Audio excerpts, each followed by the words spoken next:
Metroplex heeds the call of the last prime. Decepticon deactivation commencing. Target obliterated. These Decepticons scatter like cowards. Welcome back, bros, to another video review, and today we have the opportunity to take a look at Autobot Slammer.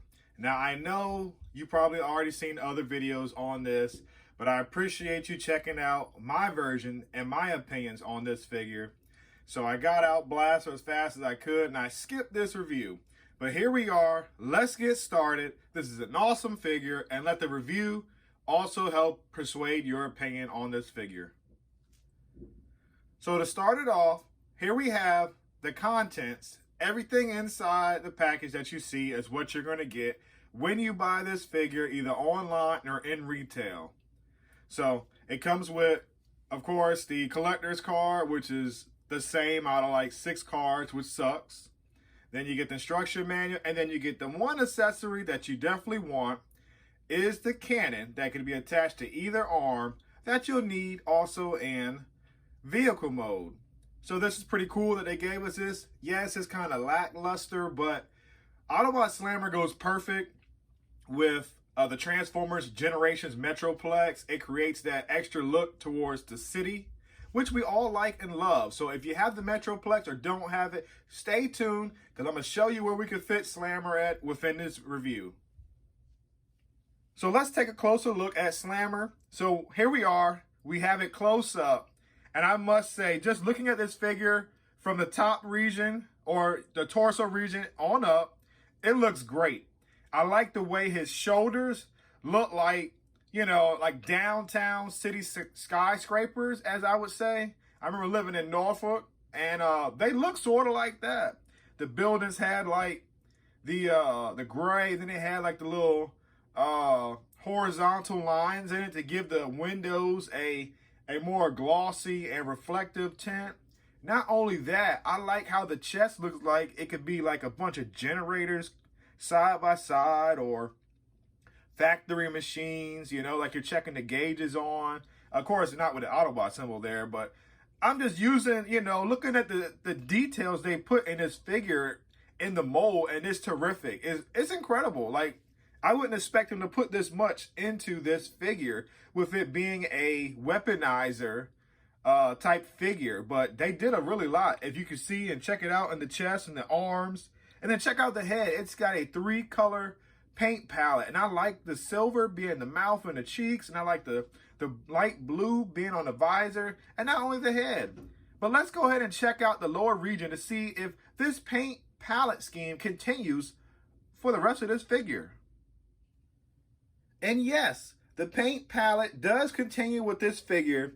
So we're not getting no crazy gray and white and black up front, and then getting blue, red, and yellow at the bottom. So the reason why I say this is because Hot House, that thing was all over the place. It had multiple colors, and it had at least a 5 to 6 paint palette color scheme. And I was like, yo, that's a little too much. But anyway, focusing back on Slammer, I like the way that the cannon is painted on the arm, where it's a dual tone cannon, where it's got the black and the gray or silver basically. And I like the legs, how they continue with the arms and the shoulders.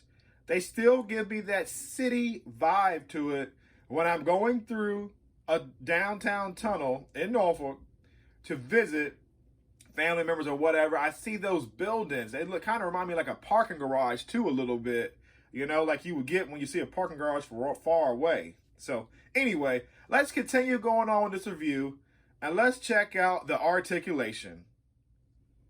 So for the articulation, let's start with the head. It can look up that high because of the hinges on and transformation. It can look down that low. Of course, it swivels left and right, as you can see. The shoulders can go, well, the arms can go all the way up because of the shoulders. The shoulders turn all the way around. They cannot go up any higher. So that's because of transformation. There's no hinge to move it up besides that. You also have a 90-degree bend at the elbow. No wrist swivel because of the forearm right here. The leg can kick up that high, as you can see. It bends well over 90 degrees because of transformation, which is perfect. It goes back this far because of this piece, but if you take this off, it goes all the way back. Nothing hinders it from doing a back high kick. Not only that, it also comes with foot and ankle rocker, so that's pretty cool to get dynamic poses. And more importantly, it has a waist swivel. Keep in mind, this is a weaponizer, so it is fully articulated and it's highly posable. So I definitely like these because you could definitely weaponize other figures, or you can actually put them on other things and create many different possibilities. So just for comparisons, I got them beside 6-shot, and then I also have them beside blaster. And they scale well, and I really like that. So just showing you two different lines with the Transformers War for Cybertron Siege, and also the new line, which is the Transformers Kingdom. Okay, so here we have a quick comparison with a weaponizer from each line, starting with the War for Cybertron, the Earthrise, and Kingdom. And just looking at all three of these figures have a tremendous amount of playability. And Hasbro should continue to keep doing these weaponizers, but include them into the Legacy line and do different features, which will be incredible. So now that we got the comparisons out of the way, as you know, this is a weaponizer. So let's go ahead and just grab a figure off the shelf. So I'm going to grab Trailbreaker right here. That's the first one I got. And I'm just going to take off his arms, and then I'll take off his little backpack. And you can just put that on whoever you want just to weaponize them. Like I said, I have no plan on doing this. You can do it with anybody you want. As you see right here, I'm weaponizing him to give him more firepower, which is cool. And it adds a ton of playability to the figures that we already have, which kids are going to enjoy. So here you have it right here. I just took a couple pieces off of them to show you the Weaponizer Compatibility. So now that we have Slammer fully assembled and back into his robot mode, as you know, he is a weaponizer and a parts former. So let's go ahead and get the transformation started.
So in tank mode, this is what we get, and it's pretty good. I like it. I mean, it doesn't have any wheels at the bottom. They don't roll, so that's kind of a bummer. But we do get a little bit of up and down tilt right here because of transformation and those being his arms. So yeah, it's like I said, I didn't get this figure for it in a tank mode, for basically his alt mode, but you know, I got it to be a companion for a Metroplex. So let's get to this fan mode that everybody wants to see and know how to do it. So here it is, real simple. You want to disconnect the nozzle of the turret.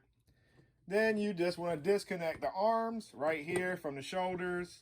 Basically, you have it halfway done.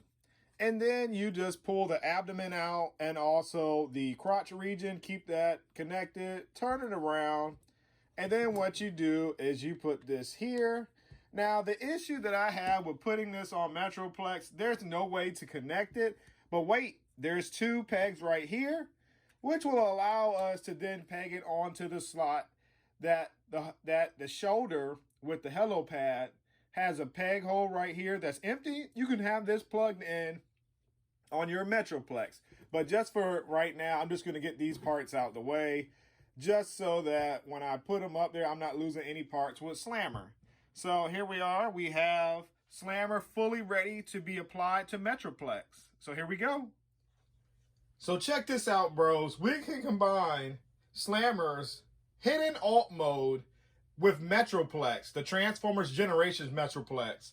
So what you do is once you have him into his hidden mode, basically what I did was this piece right here, I just put this piece here at the bottom. Now Metroplex right here in the back will have a peg that you can set him in. So what you do is, like I said, the arm's just in there to get out the way. You just peg them on in.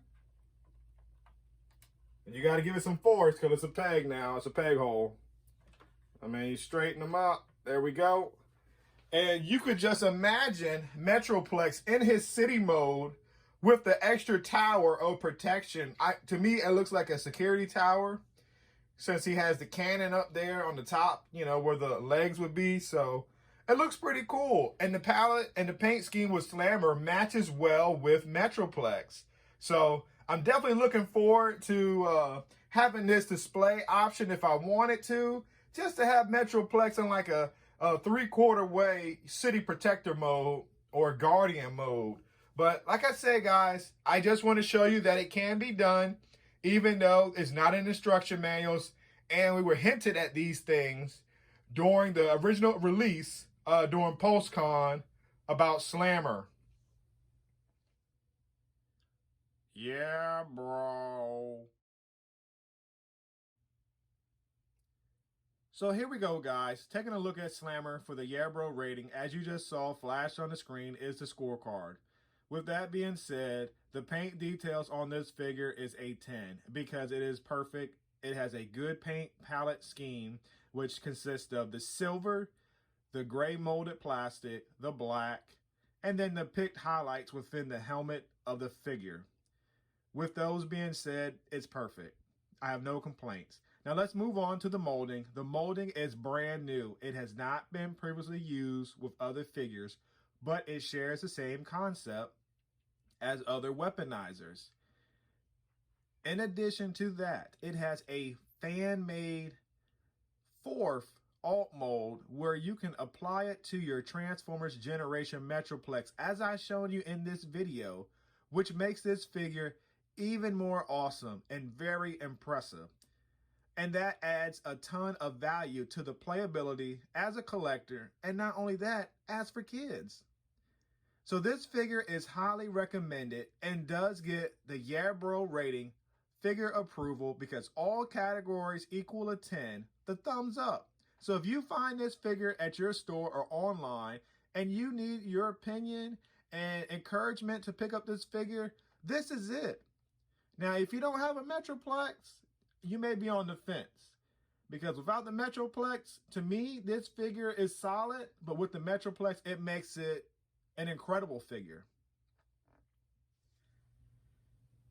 So check this out, bros. If you don't want to hunt for this figure, you can do like I did and order from the good people at dorksidetoys.com. And not only that, I paid $22.99 plus tax, which is the same as what you would pay at retail, and they shipped it straight to me. As always, please like, comment, and subscribe. By doing these 3 actions, it shows my channel a tremendous amount of support and positive feedback. And thank you once again for sharing your time watching my video. Until next time, yeah bro, I'll see you soon.